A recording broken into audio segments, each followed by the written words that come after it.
बिस्मिल्लाहिर्रहमानिर्रहीम। Programme view point के साथ मैं हूं इमरान याकूब खान। नाज़रीन, पाकिस्तान के सियासी उफ़्क़ पे ऐसा महसूस होता है कि जैसे एक नया खेल रूनुमा होने जा रहा है।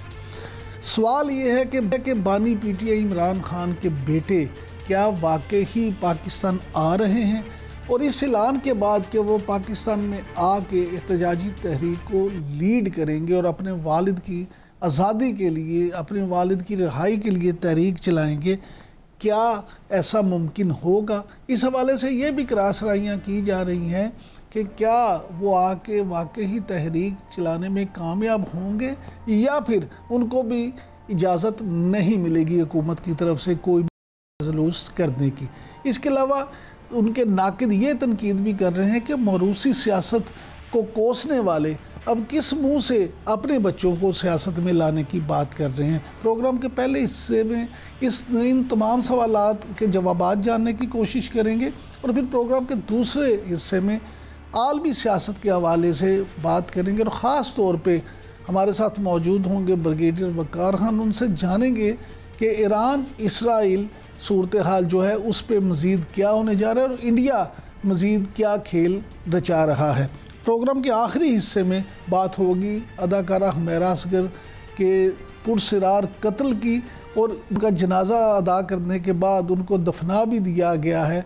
तो जो इस हवाले से अफवाहें रही, क्या वाकई ही हमें एक मुहज़्ज़ब मुआशरे में इस तरह की बहस ज़ेब देती है? बहुत शुक्रिया जनाब खुरम दस्तगीर साहब। सर, ये फरमाइएगा कि बानी पीटीआई के दोनों बेटों की पाकिस्तान आमद के हवाले से जो क्या सराहियाँ की जा रही हैं, और ये भी कहा जा रहा है कि वो आके अपने वालिद की रहाई के लिए जो एहतजाजी तहरीक है उसको लीड करेंगे, तो मुस्लिम लीग नून का क्या ख्याल है? क्या उन्हें वापस आना चाहिए? अगर वो आते हैं तो हुकूमत कोई रुकावट तो नहीं डालेगी? शुक्रिया इमरान साहब। इसमें दो बातें हैं। एक तो उनके वालिद से अगर वो मिलना चाहते हैं तो इंसानी हमदर्दी और उनके रिश्ते की बुनियाद पर हुकूमत जरूर फैसिलिटेट करेगी कि वो आकर आए और मिले अपने वालिद से। लेकिन जहां तक सियासी सरगर्मी को लीड करने का ताल्लुक है, वहां पर हुकूमत और पाकिस्तान का जो आइन है वो ऑपरेट करेगा कि क्या गैर मुल्की, जो कि दोनों बेटे गैर मुल्की शहरी हैं, उनके पास पाकिस्तान की शहरियत नहीं है, तो क्या उनको एक गैर मुल्की होने के नाते पाकिस्तान की सियासत में हिस्सा लेने की इजाजत है? कानूनी तौर पर आम तौर पर नहीं होती। जो गैर मुल्की लोग हैं वो अमली सियासत में किसी भी दूसरे मुल्क में जाकर हिस्सा नहीं लेते, बल्कि आपको मालूम है कि बहुत सारे पाकिस्तानियों को हमारी खलीजी रियासतों से, यूरोप से भी बल्कि डिपोर्ट किया गया इस बुनियाद पे कि वो सियासी सरगर्मी में हिस्सा ले रहे थे। यहाँ तक कि जो मुख्तलिफ सोशल मीडिया की पोस्ट करने पर भी हमारे कुछ शहरियों को डिपोर्ट किया गया। तो लिहाजा जो सियासत में हिस्सा लेने वो एक अलग सब्जेक्ट है। अगर वो अपने वालिद से आकर मुलाकात करते हैं तो उसमें किसी को भी मेरे तो ख्याल में एतराज़ नहीं होना चाहिए। हाँ साहब, ये फरमाइएगा कि इमरान खान साहब की जो साबका अहलिया हैं जमाइमा गोल्डस्मिथ, उनका ये कहना है कि उनके दोनों बेटे कासिम खान और सुलेमान खान को पाकिस्तान आने पर गिरफ्तार करने की धमकियां दी जा रही हैं। क्या वाकई ही हुकूमत की तरफ से कोई ऐसी धमकियां दी जा रही हैं या ये सिर्फ ऐसे बातें ही हैं? जी, ये बिल्कुल गलत है। कोई धमकी नहीं है। लेकिन आपको मालूम है और आप मुझसे बहुत बेहतर इमरान साहब जानते हैं कि 21वीं सदी के सोशल मीडिया में तो एक मुस्तकिल अफवाहों की हांडी चढ़ी हुई है कि वो जनाब उसमें से पक के अफवाहें निकल रही हैं। तो लिहाजा वहां फिर जो अफवाह की बुनियाद पे हम सब बयानात दे देते हैं क्योंकि दुरुस्त नहीं है। जैसा मैंने कहा, अगर वो आते हैं, उनको पाकिस्तान आने का हक है, वीजा लेकर आए और जो कानूनी तरीका है, जो बाकी पीटीआई के लोग इख्तियार को, वो दरख्वास्त दें, उनकी मुलाकात होगी। लेकिन अगर वो सियासी सरगर्मी में हिस्सा लेते हैं एक ऐसी जमात के लिए जिसके रिकॉर्ड पर 9 मई 2023 भी है, जिसके रिकॉर्ड पर 26 नवंबर 2024 भी है कि उन्होंने सरकारी इमलाक को आग लगाई, उस जमात ने उसने जानवरों को आग लगाई, जिना हाउस लाहौर को आग लगाई, शहीदों की बेहरमती की। 26 नवंबर को 5 रेंजर्स के जवान शहीद हुए, एक पुलिसमैन शहीद हुआ। तो जहां तशद्दुद का इतना रिकॉर्ड हो तो उनको खुद भी इस पर समझना चाहिए कि वो आए, अपने वालिद से मुलाकात करनी है जरूर करें, और फिर जो है पुरअमन तौर पर पाकिस्तान में रहें, अगर रहना चाहते हैं फिर वापस जाएं। लेकिन सियासी सरगर्मी जो है वो एक ऐसा सब्जेक्ट है जिस पर पूरी दुनिया के आइन और कानून में सेंसिटिविटी है कि दूसरे ममालिक के शहरी जो हैं उसमें हिस्सा ना लें।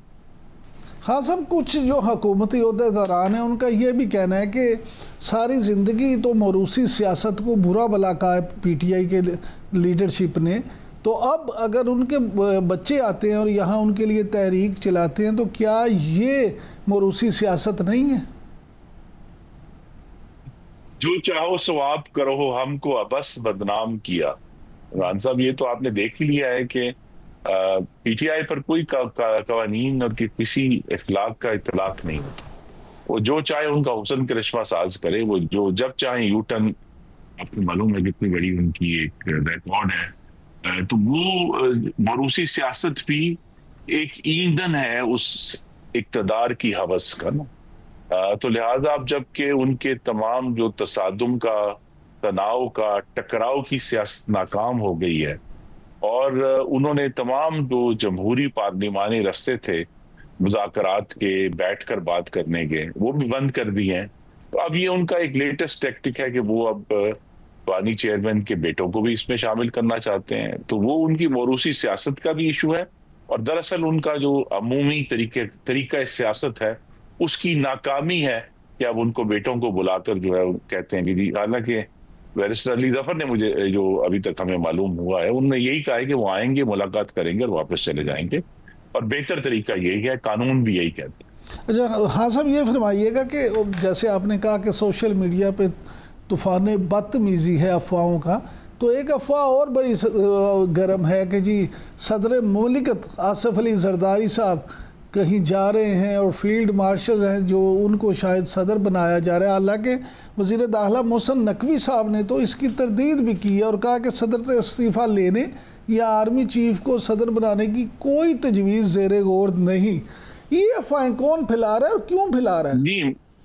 जी मैं तो मुस्लिम लीग नून की तरफ से कह सकता हूँ वाज़ेह तौर पर ऐसी कोई तजवीज़ जो है ना उसको बोला भी नहीं गया कहीं। सदर जरदारी की ऐवान सदर में मौजूदगी इस हुकूमत की और पाकिस्तान के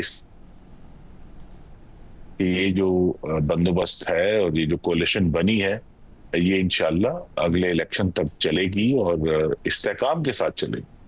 अब ये जो इशू है कि जो लोग ये अफवाहें फैला रहे हैं, और ये सवाल हम सब ने इसका जवाब देना है कि क्या ये सब जो झूठ फैलाने वाले लोग हैं जो सिर्फ यूट्यूब पर डॉलर कमाने के लिए झूठ फैला रहे हैं, उन पे किस किस्म की ताज़ीरात लगेंगी। अदालत ने एक फैसला दिया कुछ चैनल्स के बारे में, लेकिन असल इशू मेरी नज़र में तो बंद करना नहीं है इन लोगों को।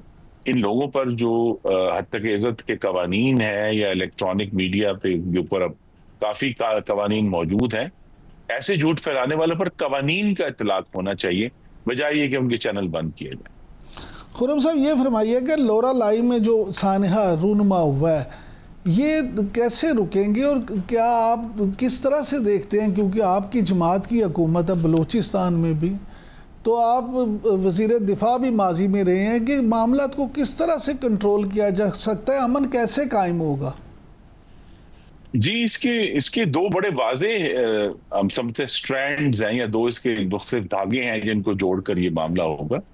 एक तो जिसके ऊपर ऑफ कोर्स हर रोज गुफ्तगू और सोच विचार होती है हुकूमत में, वो यही है कि इसका जो एक तो अस्करी जो अमल है, यानी जिसे काइनेटिक कहते हैं कि जी इनको सख्ती से निपटा जाए जहां जहां ये मौजूद हैं।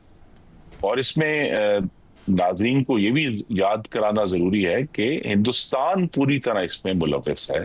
पाकिस्तान को वो समझते हैं, एक तो पहले भी वो एक कोशिश जारी रखी हुई थी अजीत दोवाल डॉक्ट्रिन के तहत, लेकिन जब से उनको मार्का हक में एक बहुत बड़ी हजीमत हुई है और शिकस्त हुई है, तो वो अब उनके पास शॉर्ट टर्म में यही तरीका है कि वो पाकिस्तान को अदम इस्तेहकाम की तरफ ले जाने के लिए PLA और मुख्तलिफ जो बलूचिस्तान में तंजीमें हैं उनको वो फंड कर रहे हैं। लेकिन तो लिहाजा एक तो तरीका मैंने कह दिया कि जो सख्ती से निपटने का है, दूसरा तरीका जो है वो मेरी तवक्को है कि वज़ीर आज़म अब जबकि बजट से फारिग हो गए हैं वो इसके ऊपर अब संजीदगी से गुफ्तगू शुरू करेंगे कि बलूचिस्तान में जो सियासी रिकन्सिलिएशन है या कोई तरीक़ेकार सियासी जो पेशरफ्त है, इसका एक चीज़ वाज़ेह नज़र आती है कि वहाँ जल्द अज जल्द जो है वो बल्दियाती इंतखाबात करा दिए जाएं, ताकि वो भी एक टेस्ट होगा पाकिस्तान की गवर्नेंस का। और दूसरा ये है कि इस मामले का हल जो है वो इस्लामाबाद में नहीं है, वो कोयटा में है। कि इस बात को यकीनी बनाया जाए कि इस्लामाबाद से जो वसाइल नेशनल फाइनेंस कमीशन के तहत दिए जाते हैं, उसको यकीनी बनाना है कि वो बलूचिस्तान के मुख्तलिफ इजला तक पहुंचे, वो कोयटा में ही ना मुख्तलिफ लोगों की जेबों में चले। ये एक बहुत बड़ा क्राइसिस है। तो हमें इसी और इसमें जो तीसरी कोशिश है वो भी इसका हिस्सा ही है, उस पर भी हुकूमत अपना काम कर रही है कि अफगानिस्तान की तरफ से जो दरअंदाजी होती है इस दहशतगर्दी में, वो भी एक इशू है। उसके लिए भी अफगानिस्तान से अल्हम्दुलिल्लाह ताल्लुकात में एक बेहतरी आई और पेशरफ्त हो रही है, और आइंदा आने वाले दिन में मजीद होगी। तो वहां से भी इसको रोकेंगे, जो अस्करी तरीके से भी रोकेंगे और इंशाल्लाह सियासी तरीके से भी रोकेंगे। अच्छा सर, आप हुर्रम साहब क्योंकि उस सफारती वफ्द का भी हिस्सा थे जो मुख्तलिफ ममालिक में जाके पाकिस्तान का मौक़िफ़ भी पेश करके आया, तो ज़रा वो तो सुनाएं कि वहाँ पे आपको किस तरह की पजीराई मिली, और क्या वाकई ही दुनिया अब पाकिस्तान के मौक़िफ़ को जो है संजीदा ले रही है? जी, हमें अल्लाह ताला का बहुत ही इमरान याकूब साहब, बहुत अल्लाह ताला का शुक्र अदा करना चाहिए कि बारका हक ने बहुत सारी जो दबी हुई चीज़ें थी वो सामने ले आए, और पाकिस्तान की जो ताकत थी अपने से 10 गुना बड़े दुश्मन को शिकस्त देने की, उसने दुनिया को बावर करा दिया है कि पाकिस्तान की जो अफवाज में और रियासत में, हुकूमत में वो ताकत मौजूद है इस मुल्क को आगे लेकर जाने की। तो पहली बात तो हमें ये याद रखनी है इस सारे मामले में जो सबक मिला हमें अपने दौरे में, कि पाकिस्तान का जो एटमी प्रोग्राम है वो पाकिस्तान की सलामती की मुस्तकिल ज़मान, और ये बात इसलिए वादे हुई कि वो 3 मुल्क जिन्होंने मगरिब के दबाव में आकर अपना एटमी प्रोग्राम ख़त्म किया या कम किया, उनके नाम है ईरान, यूक्रेन और लिबिया, और तीनों तबाह हाल है। तो लिहाजा पाकिस्तान अगर अल्हम्दुलिल्लाह आज कायम है और उसकी इज्जत है, तो उसमें बहुत बड़ा रोल हमें जुल्फ़िकार अली भुट्टो से लेकर मोहम्मद नवाज शरीफ तक और कदीर खान से लेकर वो तमाम साइंसदान जिन्होंने हमारे एटमी प्रोग्राम की जो है आबियारी की, उनका शुक्रगुजार होना चाहिए कि आज पाकिस्तान महफूज है और ताकतवर है। दूसरी चीज़ ये थी कि पाकिस्तान का जो मौक़िफ़ था, हिंदुस्तान ने जो आबी जारहियत की धमकी दी है, उस पर पूरी दुनिया में पाकिस्तान की पजीराई और पाकिस्तान के लिए हमदर्दी मौजूद है। वो हमने हमदर्दी अक़वाम मुत्तहिदा में भी देखी, वाशिंगटन में भी देखी, यूरोपियन यूनियन में बहुत भरपूर देखी। तो वो एक ऐसा चैलेंज है आने वाले दिनों में जिसके लिए मजीद सफारतकारी दरकार होगी। बाकी ये है कि ये भी एक अल्लाह ताला की तरफ से करम और रहमत है कि पाकिस्तान, जिसके ऊपर बहुत साल, कम से कम 20 साल से तो मैं देख रहा हूँ कि मुस्तकिल तौर पर एक अफगानिस्तान की वजह से, चूंकि वहाँ मगरबी ताकतें मौजूद थी, तो दहशतगर्दी का इल्ज़ाम लगता था और मुख्तलिफ इल्ज़ाम लगते थे। अल्हम्दुलिल्लाह इस दौरे पर किसी ने उसका जिक्र भी नहीं किया, और सब लोग जो है पाकिस्तान की बात को सुनना चाहते थे, समझना चाहते थे। और ये भी बात वाज़ेह हुई कि हिंदुस्तान जो है वो माजी की जंग लड़ रहा है और पाकिस्तान मुस्तकबिल के अमन की तामीर करना चाहता है। अच्छा हुर्रम साहब, ये फरमाइएगा कि मुस्लिम लीग नून ने जमीयत उलमा इस्लाम को खैबर पख्तूनख्वा में जो मिल के सेनेट का इलेक्शन लड़ने की पेशकश की है, तो ये सिर्फ इस इलेक्शन के लिए है या ये सियासी इत्तेहाद आगे भी चल सकता है? जी, हम तो चाहेंगे मौलाना से हमारी जो क़ियादत है उसकी बहुत, बल्कि मैं खुद अपनी ज़ाती भी कह सकता हूँ कि बहुत पुरानी नियाज़मंदी है। तो हम तो चाहेंगे कि हम ना सिर्फ सेनेट का इलेक्शन लड़ें, बल्कि मौलाना जो हैं वो ये फैसला करें कि वो वफाकी हुकूमत में शामिल हों और वफाकी हुकूमत की मजबूती और इस्तेहकाम में अपना हिस्सा डालें। तो हमारे लिए, हमारे सबके जहन में, मुस्लिम लीग नून के कायदीन के जहन में तो मौलाना के लिए बहुत ज़्यादा इज्जत और एहतराम है, और हमारी कोशिश ये होगी कि इज्जत और एहतराम जो है वो एक सियासी वाबस्तगी में भी बदले। बहुत शुक्रिया इंजीनियर खुर्रम दस्तगीर खान साहब। नाज़रीन, आपने खुर्रम दस्तगीर साहब की गुफ्तगू सुनी। अब वक्त है ब्रेक का। ब्रेक से जब वापस आएंगे तो मुल्क की सिक्योरिटी के हवाले से ख़ास तौर पे बात करेंगे और हमारे साथ मौजूद होंगे ब्रिगेडियर रिटायर्ड वक़ार खान। कहीं मत जाइएगा। Welcome back. नाज़रीन, इंडिया जो पाकिस्तान के ख़िलाफ़ अभी तक जहर उगला जा रहा है वहाँ पे, उसके हवाले से अब क्या करने जा रहा है और क्या दुनिया जो है इस वक्त हिंदू इंतहा पसंदी का वाकई शिकार होने जा रही है और इससे निपटना किस तरह का चैलेंज है, और कल कोर कमांडर कॉन्फ्रेंस में भी इस हवाले से क्या फ़ैसले किए गए, इन सब मौज़ूआत पे बात करने के लिए ख़ास तौर पे इस सेगमेंट में हमने दावत दी है ब्रिगेडियर रिटायर्ड वक़ार खान साहब को। Thank you very much brigadier साहब। सर, यहीं से शुरू कर देते हैं कि कल जो कोर कमांडर कॉन्फ्रेंस हुई है उसमें भारतीय प्रॉक्सीज़ के हवाले से बड़ा डिस्कस किया गया और यह भी फैसला हुआ है कि अब ये जो उनके खिलाफ फैसला कुन कार्रवाइयाँ हैं वो नागज़ीर हो चुकी हैं। आप क्या समझते हैं कि दुनिया हिंदुत्व से बदज़न तो हो रही है, लेकिन इस सारे मामले से निपटा कैसे जा सकता है? जी, thank you very much. Basically थोड़ा लार्जर पिक्चर पे बात करके मैं फ़ौरन इस पे आ जाता हूँ जो कोर कमांडर कॉन्फ्रेंस है। मेरे ख्याल में मेरी अपनी असेसमेंट में जो दोनों अटैक्स थे, एक्चुअली वॉर्स थी 4 दिन की पाकिस्तान के अगेंस्ट और फिर 12 दिन की, ये सीक्वेंशियल है, ये बिल्कुल कोइंसिडेंटल नहीं है कि अलग अलग है। इसमें I would say imperialist power का लास्ट पुश बैक था, बिकॉज जो ग्लोबल साउथ है led by China and Russia, अगर हम नक्शे को देखें तो पाकिस्तान, ईरान और टर्की इनका साउथ वेस्टर्न फ्लैंक है, और अगर ये रोल बैक हो जाए तो समझ लें कि गेम जो ओवर है फॉर साउथ ग्लोबल साउथ। ये मेरे ख्याल इंपीरियलिस्ट का लास्ट अटैक है और ये चलेगा। तो एक तो ये इसमें विंग था, जो मर्जी कह लें, अमेरिकन कह लें, B7 कह लें, भारत को बाकायदा जेडी वैंस जब आए थे 22 अप्रैल को उधर, 22 मई को उधर ही थे, तो विंग किया गया। मेरी असेसमेंट है, maybe people can agree. तो इसका मतलब एक बड़ी लड़ाई जो है ये कितने में छिड़ेगी। द ओनली थिंग के फर्स्ट राउंड में उनको बुरी तरह शिकस्त हुई, पाकिस्तान ने भारत के दांत तोड़े, और उसके बाद ईरान ने भी आई थिंक जो किया है डेंट इजराइल की, आई वुड से इनविजिबिलिटी का जो ऑरा था, और फिर सेंटकों पे अटैक करके हेडक्वार्टर पे, फिर एक और चीज है आर्ट ऑफ अमेरिकन पावर पे अटैक किया गया। तो ये I think that's where you find कि अभी वेस्ट एशिया में, हम टर्की में थे दिन पहले, देयर इज अ फीलिंग कि जी टर्की वाले कहते हैं हमारा बॉर्डर शुरू होता है पाकिस्तान इंडिया बॉर्डर से, कि हमारा इस्लामाबाद इज देयर फोर्ट्रेस। तो ये फीलिंग है कि 3 मुल्कों को अभी दोबारा खुदा ना खासा अफेक्ट किया जाएगा। ये है ब्रॉडर पिक्चर जो है। दैट्स वाई मिलिट्री पावर का इस्तेमाल, बेढंगा इस्तेमाल I would say, nation states हैं एग्जिस्ट कर रही हैं, और आई वुड से कि वर्ल्ड वॉर 2 के बाद ऐसा तो नहीं था कि आप ऐसी चढ़ाई कर दें। तो अभी आई थिंक पाकिस्तान ने फर्स्ट राउंड में जीत किया है।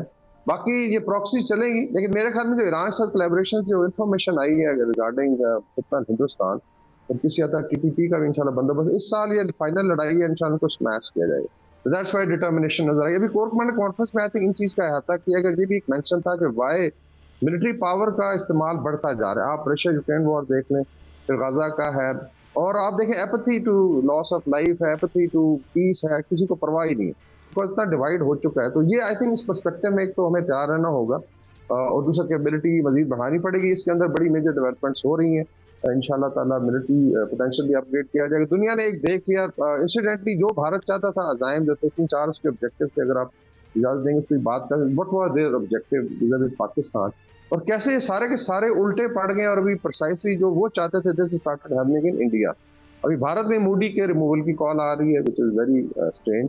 भारत में डिस्कशन हो रही है, there is a civil military divide हो चुका है, एक दूसरे पे ब्लेम गेम है। तो अल्लाह का बड़ा करम हुआ, I think we came out, लेकिन अभी ये है कि we have to be very critical. लेकिन हाँ साहब, कल कोर कमांडर कॉन्फ्रेंस में ही field marshal general Asim Munir साहब ने ये जो बात की है कि 2 तरफा फौजी कशीदगी में तीसरे फरीक को शामिल करना जो है, असल में ये इंडिया की एक मुबैना कोशिश है ब्लॉक को डिस्टर्ब करने की। आप आर्मी चीफ के इस बयान पे क्या तबसरा करेंगे? ये 100% वही है। इसमें 3 चीजें आप नहीं कर लें।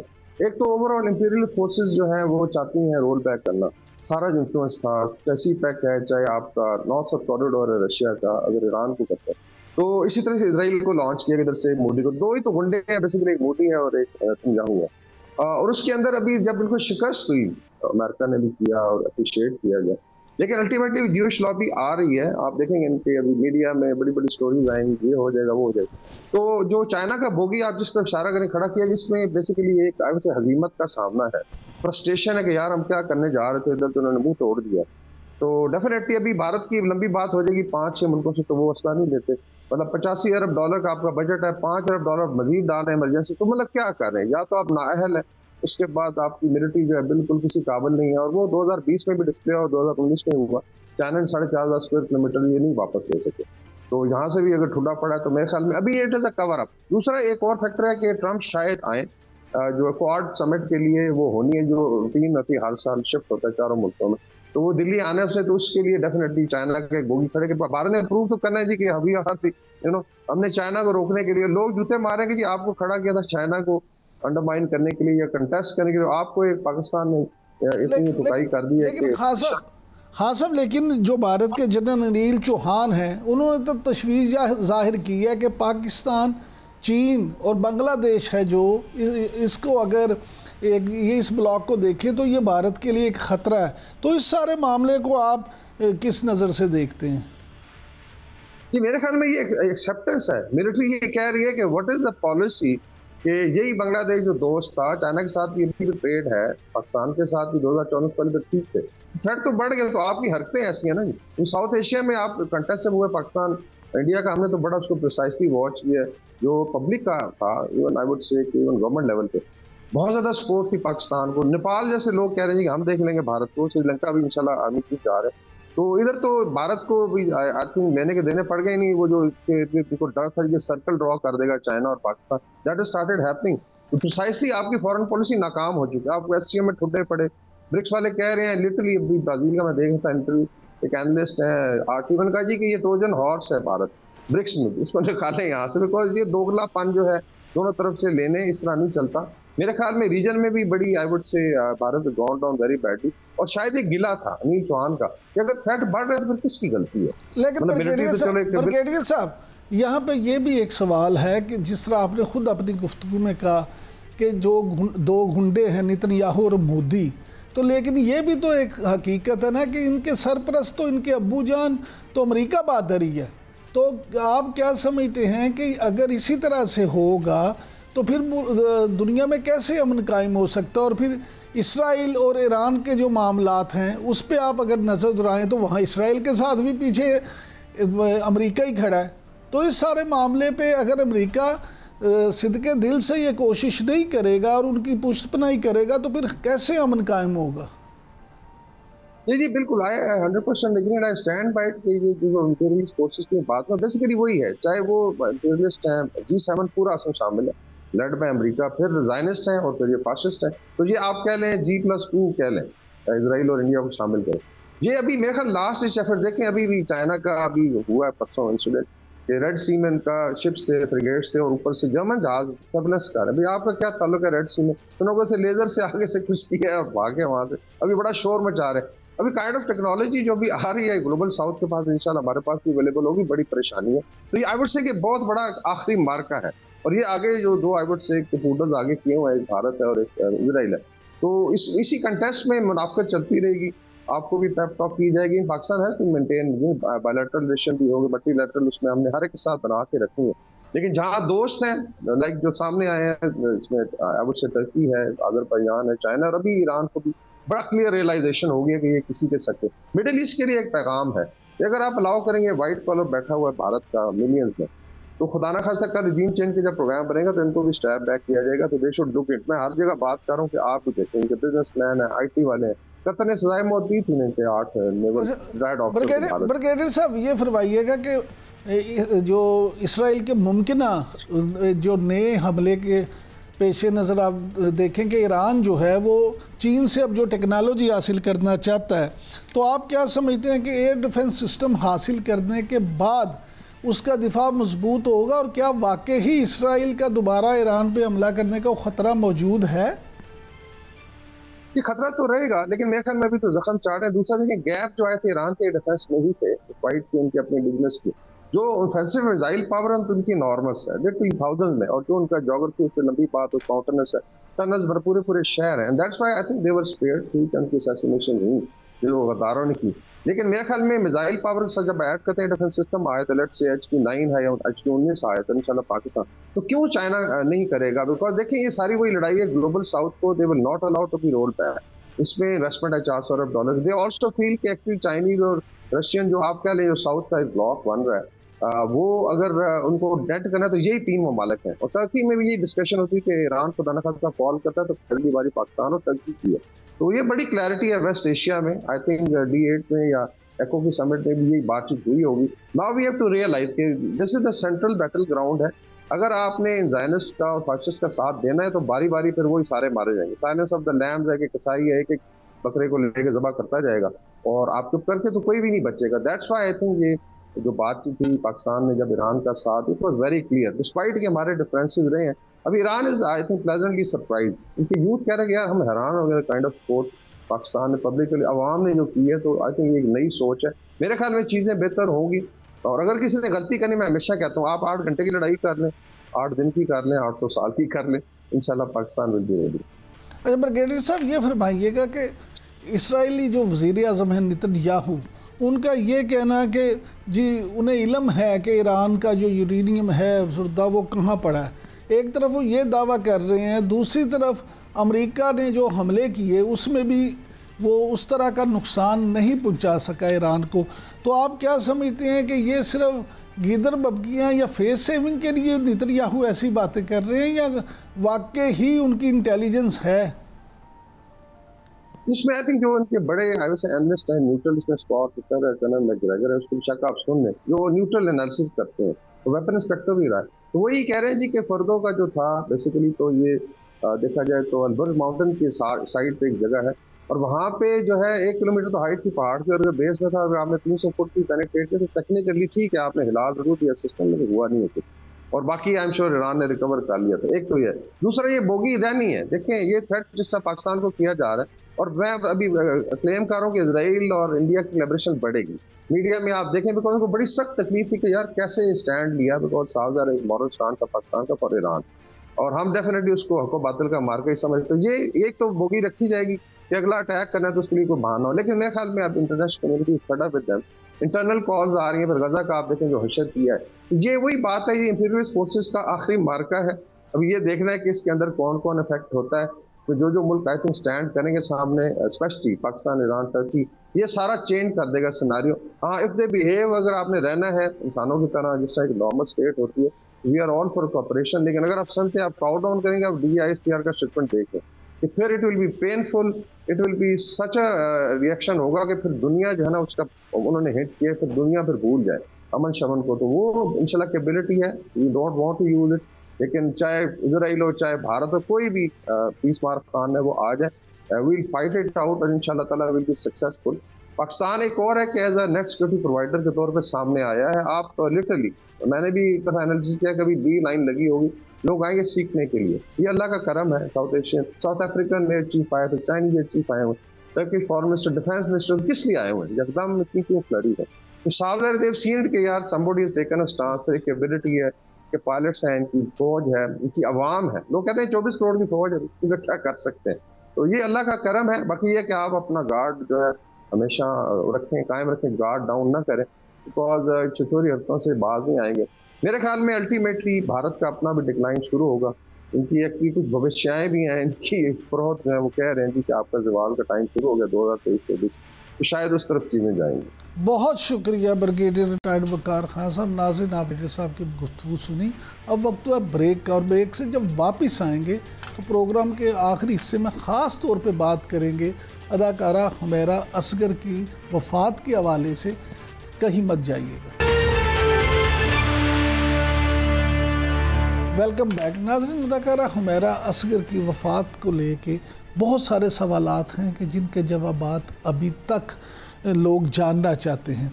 पोस्टमार्टम की रिपोर्ट अगरचे आ गई और इस इब्तदाई पोस्टमार्टम रिपोर्ट में ये इंकशाफ किया गया है कि लाश 8 से 10 माह पुरानी है। इस हवाले से क्या मामलात हैं, हक़ाइक़ क्या हैं और कौन सी ऐसी छुपी बातें हैं जो आवाम तक पहुंचना ज़रूरी हैं, इन तमाम सवालों के जवाब जानने के लिए आज हमारे साथ मौजूद हैं सीनियर क्राइम रिपोर्टर जनाब बाबर सलीम साहब। Thank you very much Babar, आपने टाइम दिया। ये बताइएगा कि ये जो मामला है सारा, इसको पहले सम अप करें कि बतौर एक क्राइम रिपोर्टर के आपके ख्याल में ये क्या वाक़या है, मुख्तसरन ज़रा बताएं। देखिए, ये इमरान साहब, पहले तो बहुत शुक्रिया आपका, आपने मुझे अपने साथ इस चीज़ का मौका दिया कि लोगों तक चीज़ें पहुंचा दें। अब हमें ये देखना पड़ेगा कि ये केस है क्या। ये एक खातून जिसकी डेड बॉडी रिकवर होती है उसके घर से, ये एक मौमा है बेसिकली। अब तक इसको मर्डर नहीं करार दे सकते, अब तक इसको तबई मौत भी नहीं करार दे सकते। हमें इसको 3 मुख्तलिफ ज़ावियों से देखना पड़ेगा। देखिए, इसकी जो इन्वेस्टिगेशन है वो बहुत कॉम्प्लेक्स है, ये कोई आसान इन्वेस्टिगेशन नहीं होगी, उसके रीज़न्स हैं। हमें पहले इसकी मेडिकल रिपोर्ट को देखना होगा। अब जो फॉरेंसिक मेडिकल रिपोर्ट की एग्जामिनेशन होनी है और जो इसकी सॉप्स भेजे गए हैं, जो सैम्पल्स भेजे गए हैं केमिकल एग्जामिनेशन के लिए, उनका जब तक रिज़ल्ट नहीं आएगा चीज़ें क्लियर नहीं होंगी। बॉडी इस कदर सौख्ता थी, इस कदर पुरानी थी जिस वक्त रिकवर की गई है हुमैरा साहिबा की, मरहुमा की, उस वक्त तक ये बात क्लियर नहीं थी कि ये मर्डर किया गया है या फिर ये खुदकशी है या ये कोई तबई मौत है। तीनों एंगल हो सकते हैं। अब जो मेडिकल रिपोर्ट है वो तो नहीं क्लियर कर रही, क्योंकि वो बॉडी सॉफ्ता होने की वजह से उसमें ड्रग अब्यूज़ नहीं आ सकता, उसके अंदर किसी किस्म का रेप का एलिमेंट जो है उसको इन्वेस्टिगेट नहीं किया जा सकता, उसमें ये भी नहीं पता चलाया जा सकता कि ये जहर खुरानी किस तरह की गई है, अगर की गई है या नहीं की गई है। फिर दूसरी साइड है इसकी टेक्निकल इन्वेस्टिगेशन, जिसमें यकीनी तौर पे national cyber crime investigation agency या दीगर तहकीकाती इदारों को इन्वॉल्व किया जाना ज़रूरी है। और उसमें फिर वो ट्रेंड देखना पड़ेगा जो कि सोशल मीडिया पे इनकी पोस्टिंग्स हैं, लास्ट टेलीफोन कॉल्स जो हैं इनकी किसके साथ रही हैं, वो CDRs आएंगी, उन लोगों से बात की जाएगी जिनसे आखिरी इनकी मुलाकातें हुई।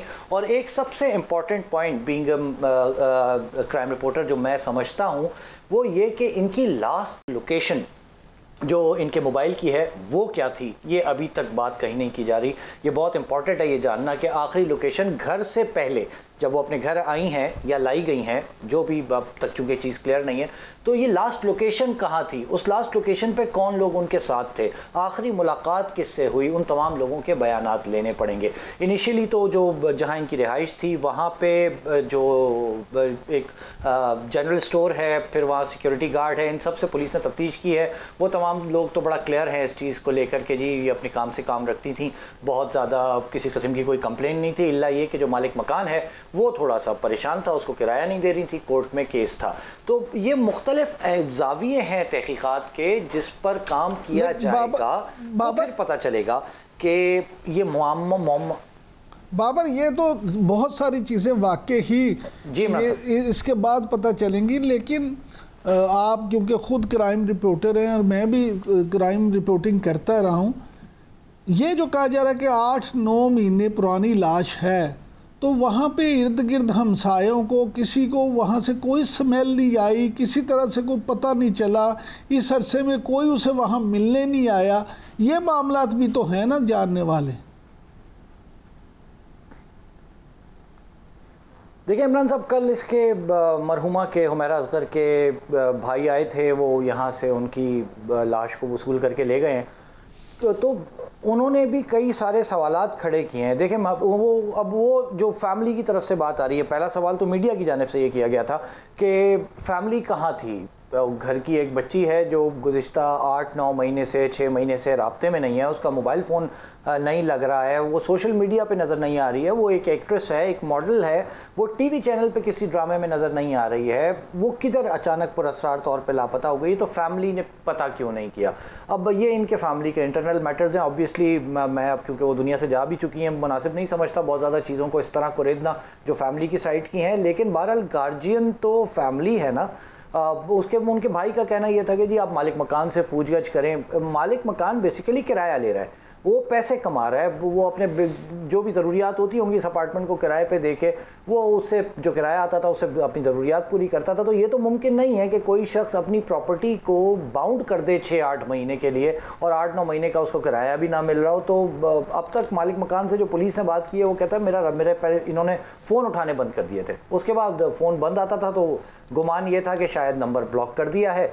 या फिर नंबर चेंज कर लिया है, मुझसे बात वो करती नहीं थी क्योंकि किराया नहीं देती थी। दूसरी जाने फैमिली है, फैमिली ने लेकिन बाबर नहीं है, और वो इतना प्रेशर मीडिया का जब डेवलप हुआ है तो उसके बाद फैमिली आई है। लेकिन बाबर यहाँ ये भी सवाल है कि जो मालिक मकान था, उस फ्लैट का जो मालिक है, देखिए आमतौर पे तो ये होता है कि अगर एक महीना कोई किराया नहीं देता तो अगले महीने वो उसका जाके दरवाज़ा पीटना शुरू कर देता है। तो उसको भी अगर इतने महीनों से नहीं मिला तो उसने भी आगे वहाँ को कोशिश नहीं की किसी से राब्ता करने की, कोई दरवाज़ा पीटने की, कोई दरवाज़ा खुलवाने की। सर ये ऑलरेडी कोर्ट में केस असल में चला गया था। ये उसने, जो मालिक मकान है, उसने अदालत से रुजू कर लिया था कि मेरा मकान अब खाली करवा दिया जाए, जो अपार्टमेंट है, जो फ्लैट है, वो उसने कोर्ट से में दरख्वास्त लगाई थी। और ये अक़दा भी, ये मामला भी उस वक्त खुला है जब बैलिफ के साथ वो आए हैं और उन्होंने आके अपार्टमेंट वो खाली करवाने आए थे, पुलिस के मुताबिक, अब तक जो पुलिस हमें बता रही है। और जब उन्होंने दरवाज़ा नहीं खोला है, वो दरवाज़ा तोड़ के फिर वो अंदर दाखिल हुए हैं, तो सामने से जो है वो हुमैरा की डेड बॉडी उनको मिली है। तो वो बेसिकली उसका जो पूरा अब तक की जो चीज़ें सामने आई हैं उसके मुताबिक, लेकिन बाबर जो जितना भी ध्यान था, जितनी भी उसका जोर था, वो इस चीज़ पे था कि इसका। बाबर यहाँ एक सवाल ये भी है, जो आपने अपनी पहली गुफ्तगू में बात की थी CDR की। देखिए जो इनके वहाँ दोस्त थे जिनके साथ ये काम करती होंगी, उठती बैठती होंगी, जब ये उनको नहीं मिली, नज़र नहीं आई, तो उन्होंने भी कोई कोशिश नहीं की, क्या उनको भी शामिल तफ्तीश नहीं किया जाना चाहिए? इमरान साहब माजरत के साथ बड़ा सख्त लफ्ज़ है, लेकिन माशरे का बड़ा कबीह चेहरा, मकरूह चेहरा मैं कहूँ, वो सामने आया है इस पूरी स्टोरी में। हमें बतौर मुसलमान, हमारा दीन भी हमें ये तालीम देता है कि पड़ोसियों के बड़े हुकूक़ हैं, ज़रा उनका ख्याल रखें। फिर औलादों के हुकूक़ हैं, फिर उसके साथ दोस्त हैं, उनके हुकूक़ हैं। लेकिन हम इतने मटेरियलिस्टिक हो गए और अपनी ज़िंदगियों में इतना गुम हो गए कि हम भूल जाते हैं बहुत जल्दी कि कौन हमारे साथ उठता बैठता रहा है, कौन हमारे साथ काम करता रहा है। कुछ दिन गुजरते हैं, वो बंदा हमारे जहनों से ही बिल्कुल बाहर चला जाता है। इसमें भी मुझे ऐसे ही लग रहा है स्टोरी में कि लोग जो हैं वो परवाह नहीं की लोगों ने कि कहाँ गई, किधर गई। अब आपकी ये बात तो मैं किसी सूरत इस पे बात होनी चाहिए कि जो लास्ट CDRs निकलेंगी या निकालनी है पुलिस ने, अभी तक हमारी इत्तला है कि पुलिस ले चुकी है फ़ोन नंबर के CDRs, वो जो लोग हैं जिनसे आखिरी दफ़ा इसने बात की, वो कौन लोग हैं? फिर आखिरी लोकेशन, मैं बार बार कह रहा हूँ कि आखिरी लोकेशन, यानी अपार्टमेंट में ये जब आई हैं उससे पहले की जो आखिरी लोकेशन है वो कहाँ की है, वो किसके साथ थी, उस आदमी से बात की जाए, किस स्टेट ऑफ माइंड में थी, कोई बात गुफ्तगू, कोई खौफज़दा होने वाली बात उन्होंने की, कोई परेशानी वाली बात उन्होंने की। ये तमाम चीज़ें पुलिस के एंड से इन्वेस्टिगेट होनी है। लेकिन प्रॉब्लम क्या है? प्रॉब्लम यह है कि हमारे यहाँ इम्पॉर्टेंस केस की कितनी है, हम मीडिया पे कितना शोर मचा लें, सोशल मीडिया कितना शोर मचा ले, अनफॉर्चुनेटली पुलिस ये देखती है कि वो केस उसके लिए कितना ज़रूरी है। अगर पुलिस इस वक्त ये समझेगी कि ये केस वाक़अतन इसकी सही प्रोब होनी चाहिए, सही इन्वेस्टिगेशन होनी चाहिए, फिर तो ये आखिर तक जाएंगे। हमारे सामने बहुत सारी मिसालें हैं।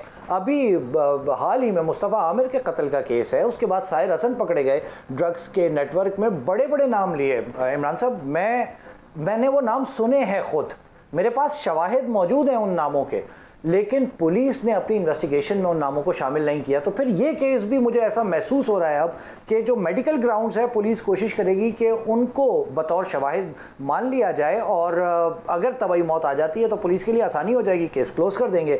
अदरवाइज़ ये बहुत ज़रूरी है कि लास्ट लोकेशन को देखा जाए, आखिरी आदमी कौन था, किससे मुलाकात हुई थी, आखिरी दफ़ा कहाँ गई थी, किन लोगों की CDRs हैं, किन लोगों के नंबर सामने आ रहे हैं, उनसे किस किस्म के मरासिम थे, क्या मामला थे। ये तमाम चीज़ें जिस वक्त इन्वेस्टिगेट होंगी तो फिर पता चलेगा, वरना मैं अभी तक इस बात पर कायम हूँ कि ये मौत एक मौम्मा है।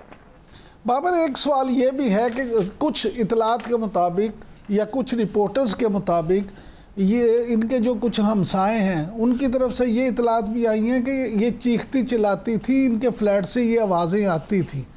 तो ये भी वही जो आपने बेहिसी की बात की, तो जब अगर ये किसी से फ़ोन पे बात करते हुए चीखती थी, चिल्लाती थी, तो उन्हें अगर 1 दिन 2 दिन 4 दिन आवाज़ नहीं आई तो फिर उनका रिएक्शन उस पर क्या था? जो बिजली काट के गया, जो पानी काट के गया, ये सारे जो मामला था, आखिर कोई आके ये सब कुछ करके गया ना, तो किसी ने कोई तवज्जो नहीं की, बस आए, काटा और चले गए।